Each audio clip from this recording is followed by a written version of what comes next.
Alors me voici de retour pour vous extraire finalement de la grisaille parisienne de ce mois de janvier et de vous emmener aux États-Unis et plus particulièrement à Las Vegas. La ville de tous les vices, c'est bien connu, y compris les vices cyber, on va le voir.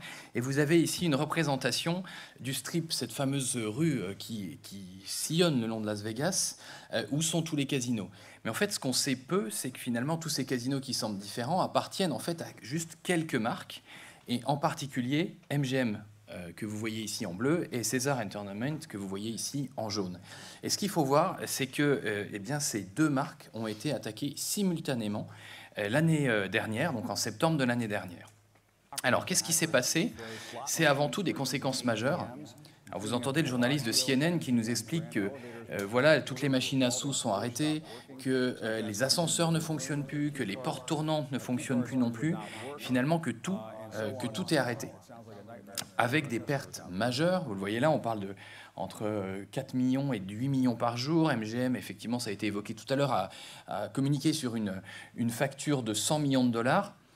Et c'est que le début de l'aventure, parce que vous savez, on est aux États-Unis, il y aura forcément des class actions, d'autant plus que Caesars, eux, ont perdu les données de 65 millions de clients, avec toutes les données que vous laissez à un casino quand vous vous enregistrez, c'est-à-dire les copies de permis de conduire, etc., etc., etc.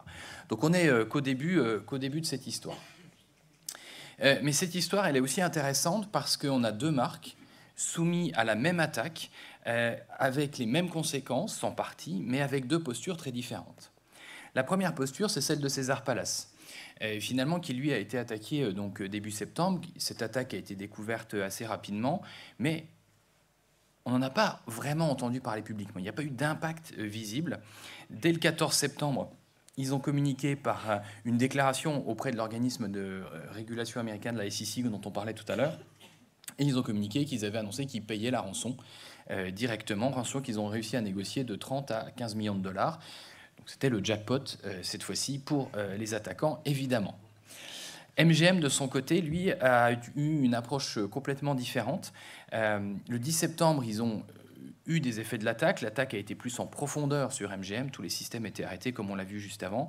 Ils ont commencé à communiquer le 11. Ils ont aussi notifié la SEC le 13 avec une communication assez laconique.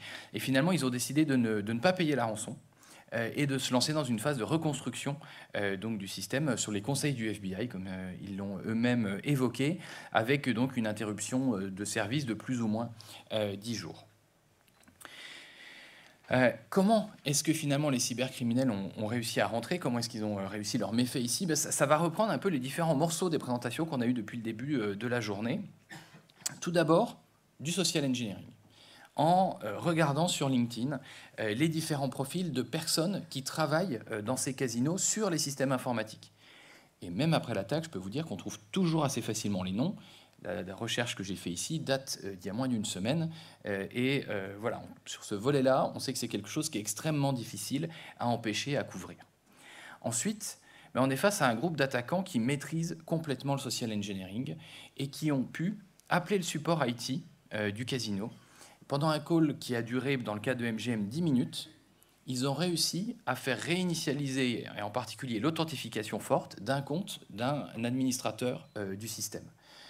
Donc là, on voit qu'on est vraiment dans le social engineering. Alors ça a touché aussi les systèmes Okta, et c'est en lien avec l'attaque d'Okta qu'on a vu tout à l'heure.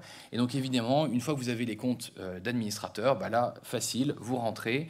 Et ce qu'ils ont fait, c'est qu'ils ont exfiltré donc, chez MGM 6 Tera de données. Ils en ont profité pour chiffrer plus de 100 hyperviseurs ESXi qui contenaient eux-mêmes des centaines, des milliers de serveurs, et donc avoir la conséquence que vous avez ici, des machines à sous qui pleurent, mais ce n'étaient pas les seuls à pleurer, vous vous en doutez.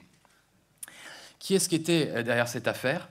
Et non, ça n'est pas la bande à Danny Ocean, ce qu'aurait pu faire peut-être un Ocean 15 ou 16, ou je ne sais pas lequel, qui aurait pu d'ailleurs être une bonne idée de scénario, je pense, pour Hollywood. Mais ce sont des groupes qu'on connaît un peu plus. C'est Alphavay et Black Cat, dont on a beaucoup parlé tout à l'heure.